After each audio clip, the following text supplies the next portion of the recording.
अस्सलाम वालेकुम। आज की इस वीडियो में हम कवर करेंगे अपना टॉपिक थर्मल एक्सपेंशन। ये क्या चीज़ है इसको भी अंडरस्टैंड करेंगे और साथ ही साथ लीनियर थर्मल एक्सपेंशन और वॉल्यूम थर्मल एक्सपेंशन के ऊपर भी काम करेंगे।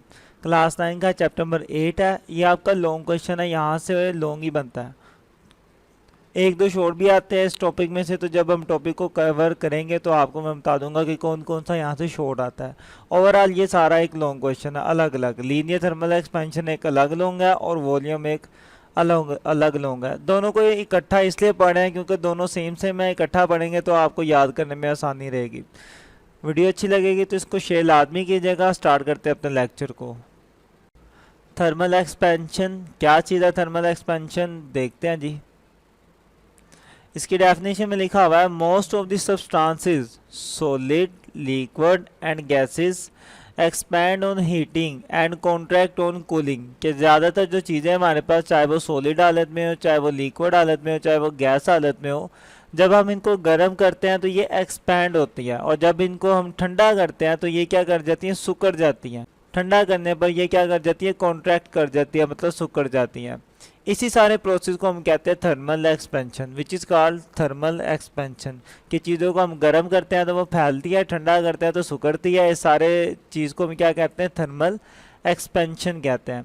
अब यहाँ पर ये क्वेश्चन पूछा जाता है पेपर में कि आखिर ये चीज़ें फैलती ही क्यों हैं? जब इनको गर्म किया जाता है तो चीज़ें फैलती क्यों हैं? ये एक्सपैंड क्यों होती हैं? पेपर में ये अक्सर क्वेश्चन पूछा जाता है कि why bodies expand on heating. तो इसका बहुत सिंपल सा आंसर है।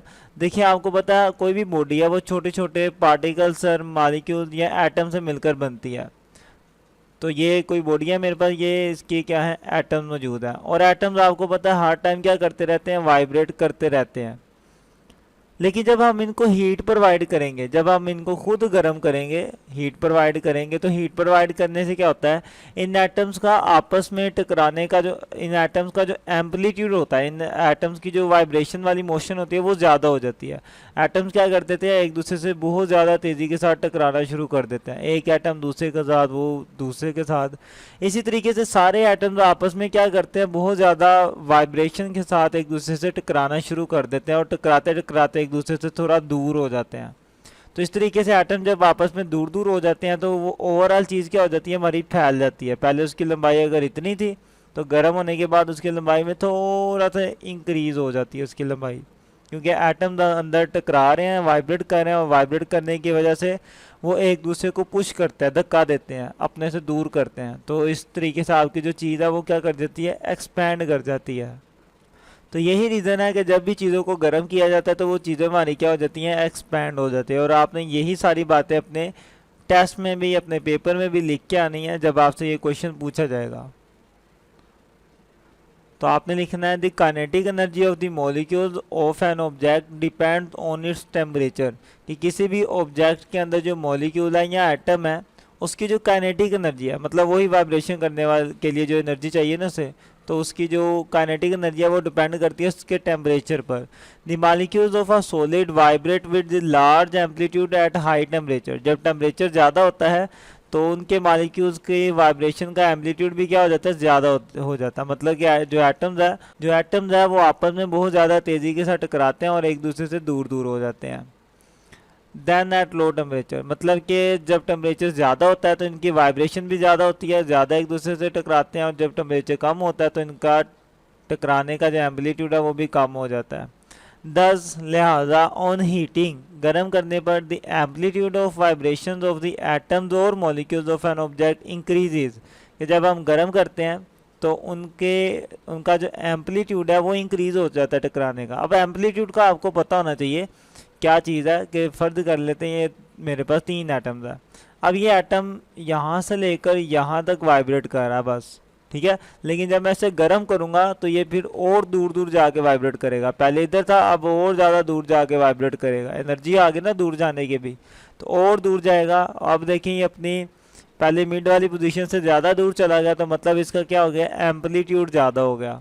पहले इतना दूर नहीं था, इतना इतना ही था, तो एम्पलीट्यूड कम था। लेकिन जब हमने गर्म किया तो अब ये और दूर दूर जाके टकरा रहा है, तो एम्पलीट्यूड क्या होगा? ज़्यादा होगा। वही बात उसने की है कि जब आप उसे गर्म करते हो तो उनका जो एम्पलीट्यूड है वो क्या हो जाता है? इंक्रीज हो जाता है। Next, they push one another farther away as the amplitude of vibration increases, कि एटम्स एक दूसरे को दूर दूर धकेलते हैं जैसे जैसे उनका एम्पलीट्यूड क्या हो जाता है, इंक्रीज होना शुरू होता है। Thermal expansion result and increase in length, कि थर्मल एक्सपेंशन की वजह से क्या होता है, किसी की लेंथ भी इंक्रीज हो जाती है, ब्रेथ कि किसी की चौड़ाई भी इंक्रीज हो सकती है, और थिकनेस, और किसी की थिकनेस भी इंक्रीज हो जाती है। आपके पास कोई सब्सटेंस है, उसके जब आप उसे गर्म करते हो तो गर्म करने से उसकी लंबाई भी इंक्रीज हो जाती है। ऐसा भी हो सकता है कि उसका जो वॉल्यूम है वो इंक्रीज हो जाए, और ऐसा भी हो सकता है कि उसकी जो मोटाई है वो इंक्रीज हो जाए, थिकनेस इंक्रीज हो जाए। तो ये था हमारे पास थर्मल एक्सपेंशन। पेपर में अगर आता है कि बॉडीज एक्सपेंड क्यों करती हैं, तो आपको ये सारा कुछ लिखना है। गर्म करने से एम्पलीट्यूड इंक्रीज होता है, एटम्स आपस में ज़्यादा ज़ोर से टकराते हैं और चीज़ें फैल जाती हैं। यहाँ तक तो हमने पढ़ लिया कि ये एक्सपैंड क्यों करती हैं। अब जैसा कि हमने पढ़ा कि जब चीज़ें गर्म होती हैं तो वो एक्सपैंड होती हैं। अब एक्सपैंड 2-3 तरीक़ों से होती हैं, अभी हम सिर्फ 2 तरीक़ों की बात करेंगे। नंबर 1 लीनियर थर्मल एक्सपेंशन, और नंबर 2 वॉल्यूम थर्मल एक्सपेंशन। अब ये क्या चीज़ें हैं देखते हैं। मेरे पास एक रोड है, मैं इस रोड को कह देता हूँ जी, अभी इस रोड का जो टेम्परेचर है वो है T0। अभी इस रोड का टेम्परेचर क्या है मेरे पास, T0 है, और इसकी जो टोटल लेंथ है वो मेरे पास है L0। अब मैं इस रोड को गर्म करना स्टार्ट करता हूँ, तो गर्म करूँगा, रोड की लेंथ क्या हो जाएगी, इंक्रीज हो जाएगी। अब मेरा रोड थोड़ा सा बड़ा हो गया। अब इसका जो टेम्परेचर है, इसके टेम्परेचर को मैं कह देता हूँ T। अब इस रोड का जो टेम्परेचर है उसे हम T कह देते हैं, और अब इस रोड की जो लेंथ है उसे मैं L कह देता हूँ। तो इसकी लंबाई में जो इजाफा हुआ है, इजाफा कहाँ से हुआ, यहाँ से लेकर यहाँ तक लेंथ में इंक्रीज हुआ ना। तो ये जितनी जितनी लेंथ इंक्रीज हुई है, इतने हिस्से को मैं क्या कह देता हूँ, डेल L के साथ रिप्रेजेंट कर देता हूँ। ओके, तो ये देखें, मैंने रोड को गर्म किया था तो रोड की क्या इंक्रीज हुई थी, लेंथ इंक्रीज हुई थी, इसलिए मैं इसे कहता हूँ ये मेरी क्या है, लीनियर थर्मल एक्सपेंशन है। तो जब भी किसी की लेंथ इंक्रीज होती है तो इस तरह की एक्सपेंशन को हम कहते हैं लीनियर थर्मल एक्सपेंशन। तो मैं ये कह सकता हूँ कि मेरी बॉडी का जो चेंज इन टेम्परेचर है, मतलब जितना टेम्परेचर मैंने चेंज किया, चेंज इन टेम्परेचर को डेल T से लिखते हैं, वो किसके इक्वल आएगा, T माइनस T0 से, T minus T0। Okay, temperature T था और पहले कितना था, T0। तो T माइनस T0 इतना क्या हुआ, मेरा टेम्परेचर चेंज हुआ। और इसकी लेंथ में जो इंक्रीज हुआ, इंक्रीज इन लेंथ, वो कैसे आएगा हमारे पास, जितनी इसकी टोटल लेंथ है, टोटल लेंथ अभी कितनी है उसकी, L है, तो जितनी इसकी टोटल लेंथ है उसमें से हम माइनस कर दे जितनी इसकी इनिशियल लेंथ थी, इनिशियल थी L0। तो इस तरीके से मेरे पास इसका क्या आ जाएगा, चेंज इन लेंथ आ जाएगा कि लेंथ में कितना इंक्रीज हुआ। उसको चाहे आप इक्वेशन नंबर 1 का नाम दे दें। जो चेंज इन लेंथ है वो निकालने का एक और भी तरीका है हमारे पास, एस जो चेंज इन लेंथ होता है हमारे पास, चेंज इन लेंथ जो होता है वो डायरेक्टली प्रोपोर्शनल होता है जितनी बॉडी की इनिशियल लेंथ थी मल्टीप्लाई जितना उसका टेम्परेचर चेंज हुआ। ठीक है, तो चेंज इन लेंथ एक तो ये भी तरीका निकालने का, एक्सपेरिमेंट से हमें एक और चीज़ पता चलती है कि जो लंबाई में इजाफा है वो 2 चीज़ों पे डिपेंड करता है, जितनी उसकी शुरू में लंबाई थी और जितना हमने उसका टेम्परेचर चेंज किया। तो चेंज इन लेंथ किसके डायरेक्टली प्रोपोर्शनल आ जाएगी, जितनी उसकी स्टार्टिंग में लेंथ थी, मतलब L0 मल्टीप्लाई बाय जितना उसका हमने टेम्परेचर चेंज किया, चेंज इन टेम्परेचर के। और ये जो प्रोपोर्शनैलिटी का साइन है, जब ये ख़त्म करते हैं तो आपको पता हम कोई ना कोई क्या लगाते हैं, कांस्टेंट लगाते हैं। तो जो कांस्टेंट यहाँ पे लगाएंगे, प्रोपोर्शनैलिटी का साइन ख़त्म करके इक्वल आया, अब कोई लगाना हमने कांस्टेंट, जो कांस्टेंट हमने यहाँ पे लगाना है उसका नाम है अल्फ़ा। बाकी सारी वैल्यू वैसे की वैसे, L0 और डेल T हमारे पास एज इट इज़। अब यहाँ पे ये जो डेल L लिखा हुआ है, मैं इस डेल L की वैल्यू यहाँ से लेकर यहाँ पे पुट कर देता हूँ। ठीक है, हमें पता है कि डेल L किसके इक्वल है, L माइनस L0 के, तो मैं वही काम करूँगा यहाँ पे। तो मैं लिख देता हूँ फ्रॉम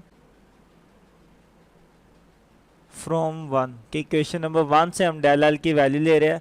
तो डेल L हमारा इक्वल था L माइनस L0 के, तो इसी तरह मैं इस डेल L की जगह लिख सकता हूँ L minus L naught is equal to, यहाँ पे था मेरे पास अल्फ़ा एल नोट और डेल टी।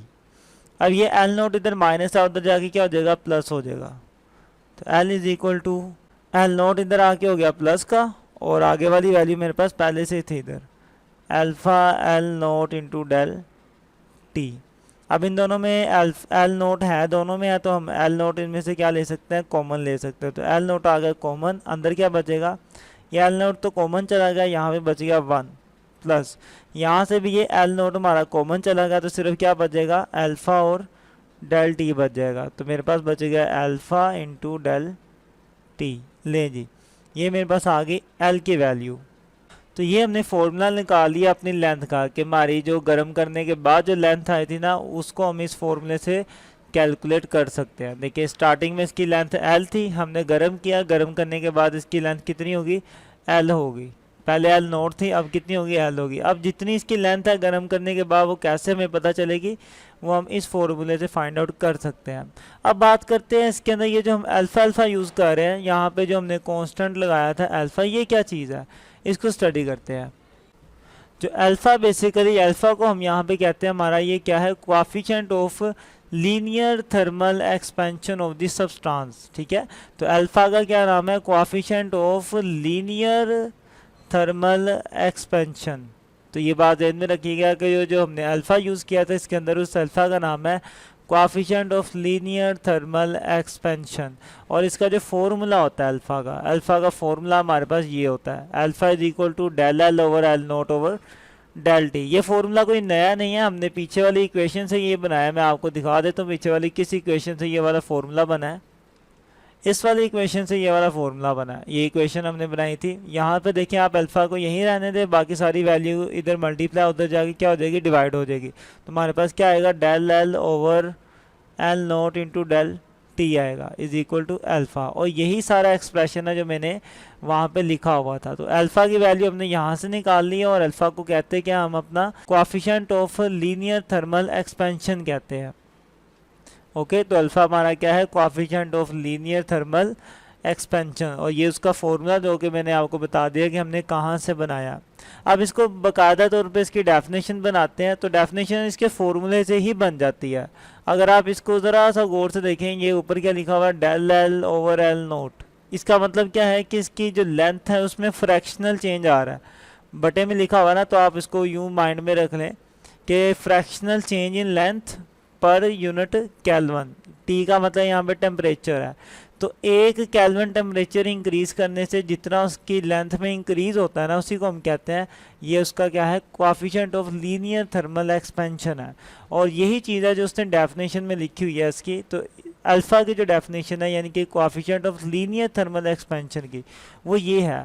तो इसकी डेफिनेशन है हमारे पास, the fractional increase in its length per kelvin rise in temperature, कि आप किसी बॉडी के टेम्परेचर में 1 केल्विन इंक्रीज करें।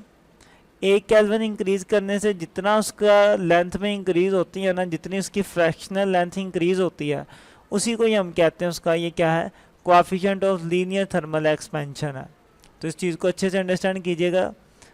आपको यहाँ पे coefficient of linear thermal expansion की डेफिनेशन अच्छे से आनी चाहिए। द फ्रैक्शनल देखें, del L over L naught, इसका मतलब है क्या है कि लेंथ इंक्रीज तो हो रही है लेकिन फ्रैक्शनल है, बटे में लिखी हुई है ना, तो इस तरीके से आप याद कर सकते हैं कि fractional increase in length per kelvin. यहाँ पे टेम्परेचर है, टेम्परेचर केल्विन में ही लेते हैं हम, कि fractional increase in length per kelvin rise in temperature, के टेम्परेचर में जब 1 केल्विन इंक्रीज करते हैं तो जितनी उसकी लेंथ इंक्रीज होती है उसी को हम क्या कहते हैं, उसका coefficient of linear thermal expansion कहते हैं। तो यहाँ तक हमारा लीनियर थर्मल एक्सपेंशन वाला तो हिस्सा कवर हो जाता है। अब बात करते हैं जो हमारा सेकंड पार्ट था उसका, वॉल्यूम थर्मल एक्सपेंशन की, वो क्या चीज़ है।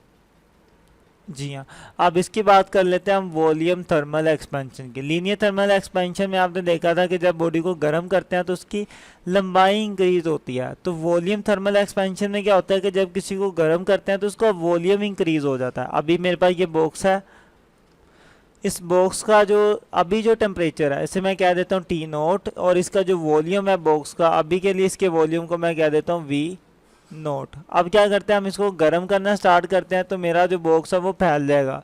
तो फैल के फर्ज कर ले मेरे पास बॉक्स इतना बड़ा हो गया। अब जो इसका टेम्परेचर है बॉक्स का, अब इसके टेम्परेचर को मैं क्या देता हूँ T कह देता हूँ, और इस वाले बॉक्स का जो वॉल्यूम है उसे मैं क्या देता हूँ V। ठीक है, तो आप देख सकते हैं कि पहले बॉक्स छोटा था अब बड़ा हो गया, फैल गया, तो उसका वॉल्यूम क्या हो गया, इंक्रीज हो गया। तो इस तरह का जो इंक्रीज होता है उसे हम कहते हैं वॉल्यूम थर्मल एक्सपेंशन। तो अब वही काम करेंगे जो हमने यहाँ पे किया, सेम सेम कैलकुलेशन है, बस क्या फ़र्क है कि यहाँ पे लेंथ यूज़ हुई है और यहाँ पे क्या आ जाएगा, वॉल्यूम यूज़ होगा। तो सबसे पहले कि जो मैंने टेम्परेचर चेंज किया वो कितना किया, कि चेंज इन टेम्परेचर मेरा कितना था, T माइनस T नोट था। पहले टेम्परेचर T से T नोट तक मैंने क्या किया, अपना टेम्परेचर चेंज किया, और इसके जो वॉल्यूम में चेंज आया, चेंज इन वॉल्यूम, वो कितना था मेरे पास, V minus V naught.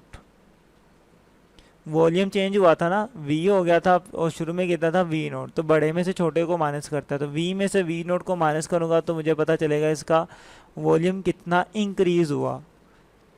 Same उसी तरह इसको भी मैं अपनी इक्वेशन नंबर 1 का नाम दे देता हूँ। ठीक है, ये वाला हिस्सा, तो इसमें इसको भी हमने इक्वेशन नंबर 1 क्या देते हैं। हमें ये पता चलता है एक्सपेरिमेंट से भी, एज हमें ये चीज़ एक्सपेरिमेंट से पता चलती है कि जो हमारा चेंज इन वॉल्यूम है वो डायरेक्टली प्रोपोर्शनल होता है जितना इसका स्टार्टिंग में वॉल्यूम था मल्टीप्लाई बाय जितना इसके टेम्परेचर में हमने इंक्रीज़ किया। ओके, तो ये हमें एक्सपेरिमेंट से ये चीज़ पता चलती है कि जो वॉल्यूम है, चेंज इन वॉल्यूम, वो किस किस के डायरेक्टली प्रोपोर्शनल है, जिसका जितना इसका स्टार्टिंग पे वॉल्यूम था और जितना इसका हमने टेम्परेचर इंक्रीज़ किया, इसके डायरेक्टली प्रोपोर्शनल है। तो यहाँ पर भी हम जब डायरेक्टली का ये वाला साइन ख़त्म करेंगे, इसकी जगह मैं इक्वल लगाऊंगा, और जब ये साइन ख़त्म करते हैं तो हमें कोई ना कोई कांस्टेंट लगाना पड़ता है। तो जो कांस्टेंट मैं यहाँ पे लगाऊंगा उसका नाम क्या होगा, बीटा। यहाँ पे हमने कांस्टेंट ख़त्म करके ये यहाँ पर हमने जो कांस्टेंट लगाया था उसका नाम था अल्फ़ा, और यहाँ पे जो लगाया उसका नाम क्या है, बीटा। ओके, बाकी सारी वैल्यू हमारी वैसे की वैसे रहेगी, V naught into del T as it is. यहाँ पर भी देखें, यहाँ पे डेल V की वैल्यू है ना मेरे पास ये वाली, तो मैं इसी डेल V की वैल्यू को अपनी इस वाली इक्वेशन में पुट कर देता हूँ। तो मैं लिखता हूँ फ्रॉम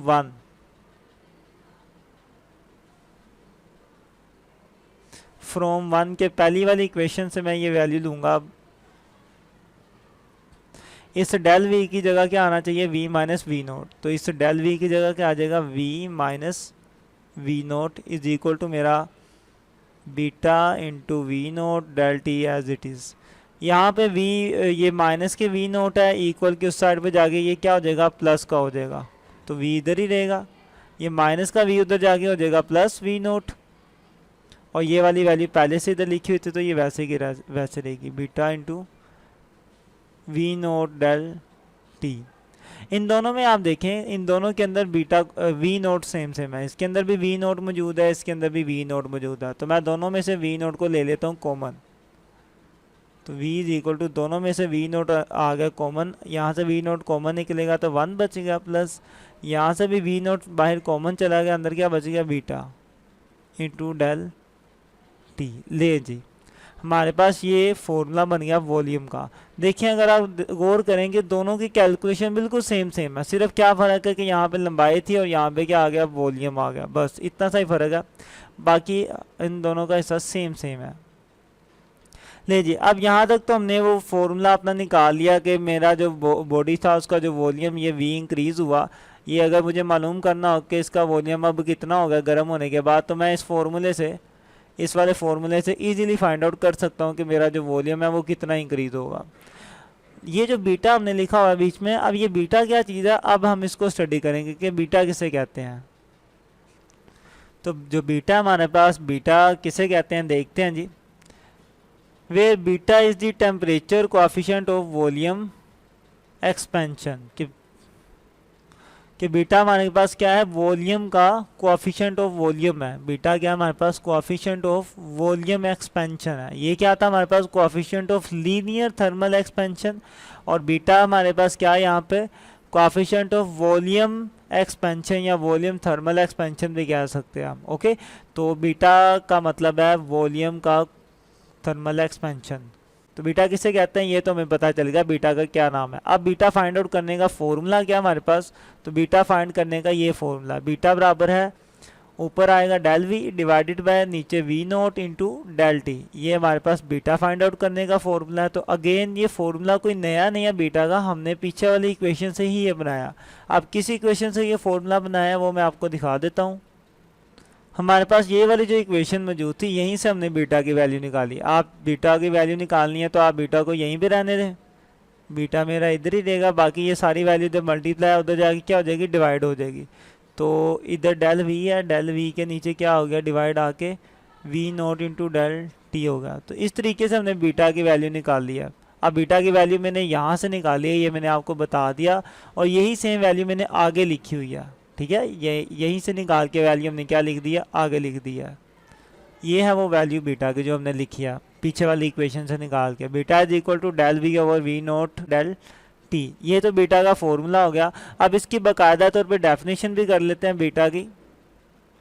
तो डेफिनेशन उसकी आपके सामने है, the fractional change in its volume पर केल्विन, कि किसी भी बॉडी के वॉल्यूम में जो चेंज आता है फ्रैक्शनल चेंज पर केल्विन, के 1 केल्विन टेम्परेचर इंक्रीज करने से जितना उसका फ्रैक्शनल चेंज आता है किसके अंदर, वॉल्यूम के अंदर, 1 केल्विन टेम्परेचर इंक्रीज करने से उसके वॉल्यूम में जो फ्रैक्शनल चेंज आता है उससे हम कहते हैं बीटा। ओके, तो ये हमारे पास थी बीटा की डेफिनेशन। एक लास्ट बात है कि अल्फा और बीटा का आपस में एक रिलेशन है इंपॉर्टेंट, वो आपने याद रखना है कि जो बीटा होता है हमारे पास वो बराबर होता है 3 अल्फा के। ये रिलेशन आपको याद रहना चाहिए।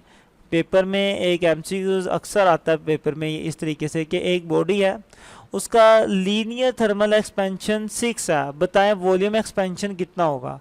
मतलब वो यूं लिखा होता है उसने कि उसका जो लीनियर, ओके, तो इस तरीके का क्वेश्चन आता है कि एक बॉडी का लीनियर एक्सपेंशन या कोएफिशिएंट ऑफ लीनियर, यहाँ पे भी कोएफिशिएंट लिख देते हैं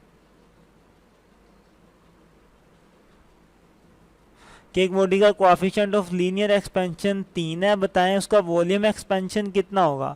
अब कोएफिशिएंट ऑफ लीनियर एक्सपेंशन का मतलब क्या है, लीनियर एक्सपेंशन अल्फा होता है, तो अल्फा उसने मुझे कितना दिया हुआ है 3, और वो कह रहा है बीटा फाइंड आउट करें। वॉल्यूम एक्सपेंशन हमारा बीटा होता है, बीटा फाइंड करें।